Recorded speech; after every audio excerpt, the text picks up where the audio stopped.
It is the Fatboy Show on your number one station, RX Radio, and I am Fatboy. How are you doing today? I do hope you are doing great, and it's an important question to ask. There could be, anything going on in your life. It could be you're experiencing personal turmoil, mental health. Ooh, that's the big bad wolf now, right? People are depressed, and it's leading to all kinds of things, ranging from suicidal thoughts and ideations to actual attempted murder. We've been seeing how all these errant security officers have been shooting up their clients and shooting up civilians, shooting up themselves. It's been a rather crazy time. And so we must continue to ask each other how we are doing. And if you are ever asked that question, please answer honestly. Don't just say, yeah, I'm good. And meanwhile, you are just dying inside. Don't be that way, because otherwise, how are your friends going to reach out and help you? So, and especially for guys, this is important, because aren't we all raised to be stoic and strong, and we are not supposed to open up open up about our feelings. And I'm not saying you should therefore turn into a pile of mush that's just, slobbering over your tears. I'm just saying, if you have a friend, a brother, a compatriot that you trust, talk to him about what's going on in your life. Hey, maybe he'll take you out for a drink and commiserate with you and remind you that, hey, he too is going through the same hell that you are going through, and so you are not alone. You're all suffering together, and sometimes that's all you need to hear, to get perspective.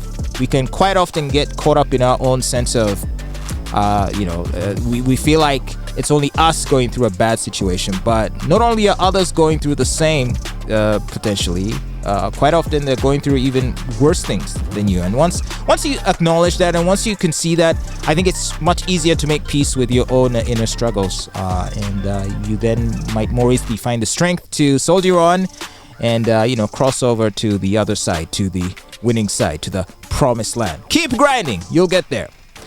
Well, when you look at the war that has been taking place in Ukraine, the Russian invasion of Ukraine, well, they've been grinding out that war for quite a while now. Is it now almost 2 years? I believe the invasion of Ukraine occurred in March of 2022. So it would now be a year and a couple of months. And it is showing no signs of slowing down.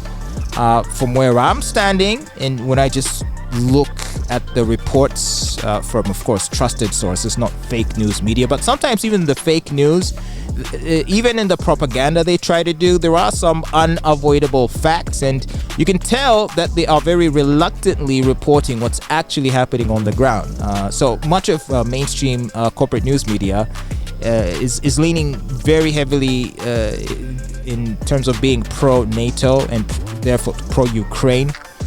So they've tried their best to make it seem like, Ukraine is doing very well, but I don't know, man. It just seems like they're not doing well. Of course, Russia is taking significant losses too, but Russia has a way of just grinding out. Historically, they've just been known to be people who just, dig their heels in and just rough it out, stick it out, however long it takes. They grind hard, and I always assumed that this would be that kind of a war.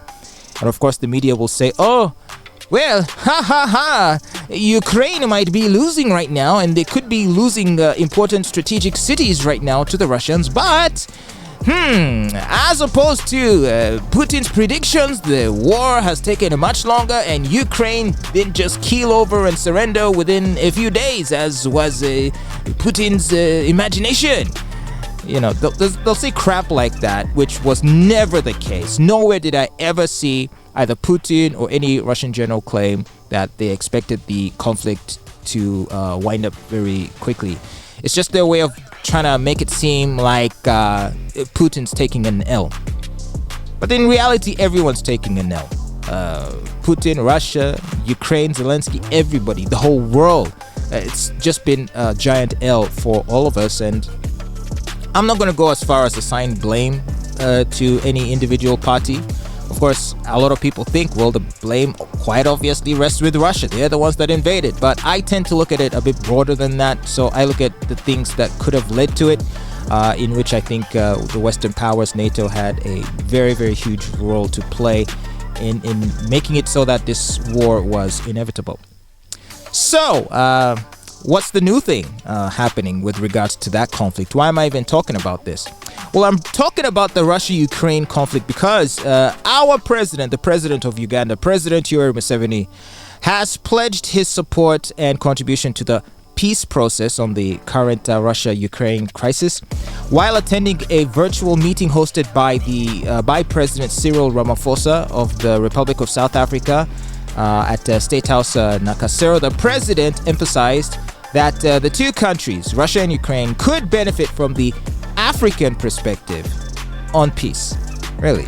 Is there such a thing as an African perspective on peace? A continent that has been riddled with civil war for, for the last 100 years or more, and perhaps going back even centuries if you want to count all of the warring kingdoms and tribes. But we've not been known to be a very peaceful continent.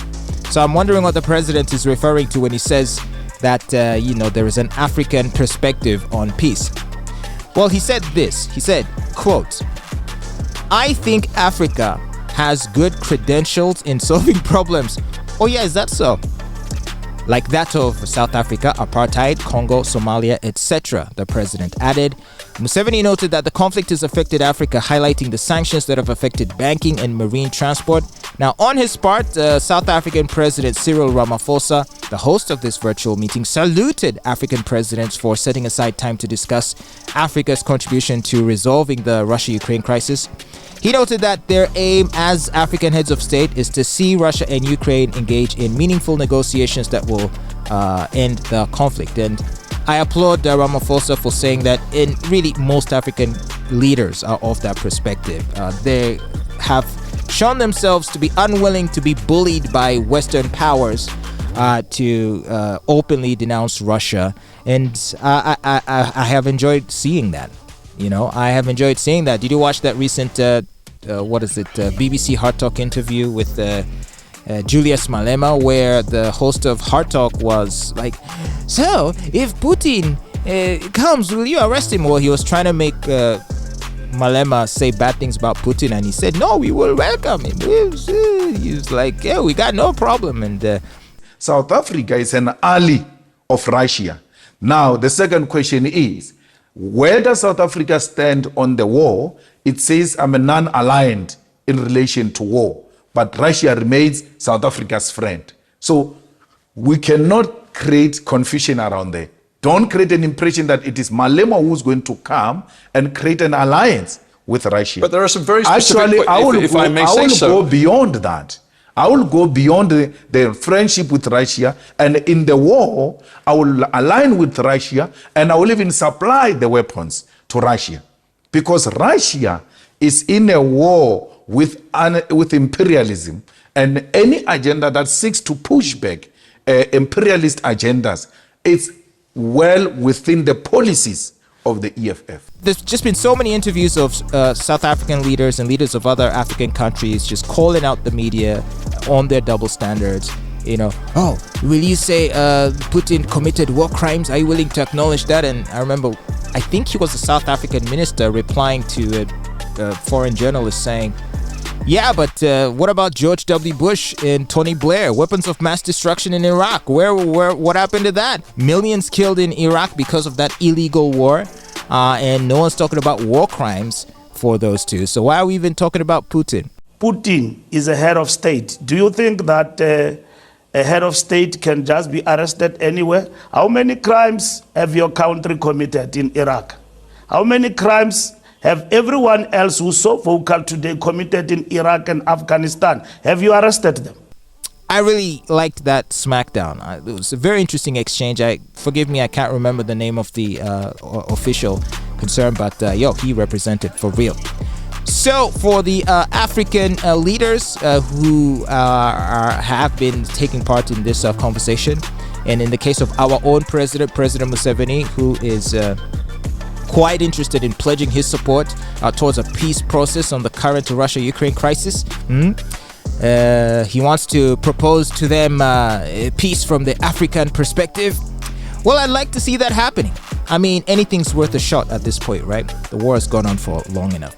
Good luck to you, Mr. Museveni, President Museveni. And keep listening to The Fatboy Show. It's your number one station, RX Radio.